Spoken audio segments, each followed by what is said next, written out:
से बोलो शिव शंकर भगवान की।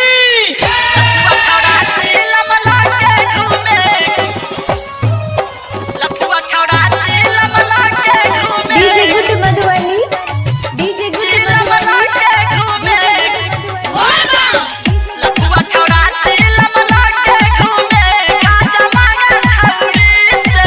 रूपम रिकॉर्डिंग स्टूडियो जीवा चौक मधुबनी।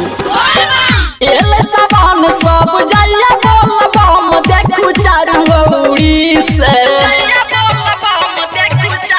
जाहो बाबा एल जवान सब जाइया बोल बम देखू चारू ओरी से लफुआ छड़ा चिलम लके घूमे गाजा मांगा छौरी से लफुआ छड़ा चिलम लके घूमे गाजा मांगा छौरी से एल जवान सब जाइया बोल बम देखू चारू ओरी से एल जवान सब जाइया बोल बम देखू चारू ओरी से लफुआ छड़ा चिलम लके घूमे गाजा मांगा छौरी से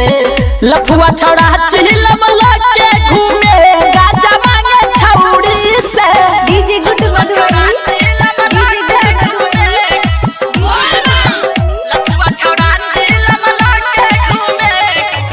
आप सुन रहे हैं गायक रूपम सिंह को।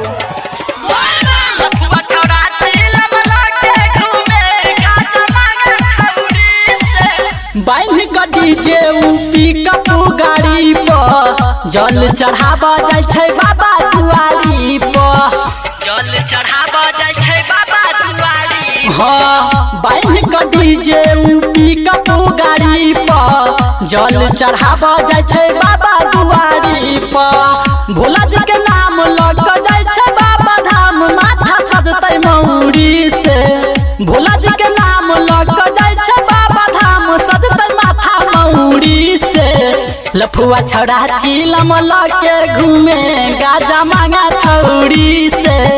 लफुआ छड़ा चिलम लके घूमे गाजा मांगा छौरी से डीजे गुड मधुबनी, डीजे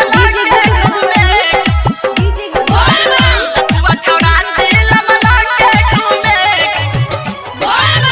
चिलम लके घूमे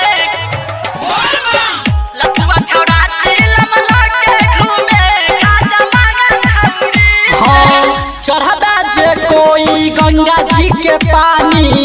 ओकरा पर खुश होय छै बाबा भोले दानी जय हो बाबा खुश होय छै बाबा भोले दानी हां चढ़ादा जे कोई गंगा जी के पानी ओकरा पर खुश होय छै बाबा भोले दानी लफुआ छड़ा चिलम लके घूमे गाजा मांगा छौरी से लफुआ छड़ा चिलम लके घूमे गाजा मांगा छौरी से रूपम recording studio Jiwa Chowk Madhubani. Mobile number 91 10 96 36 60।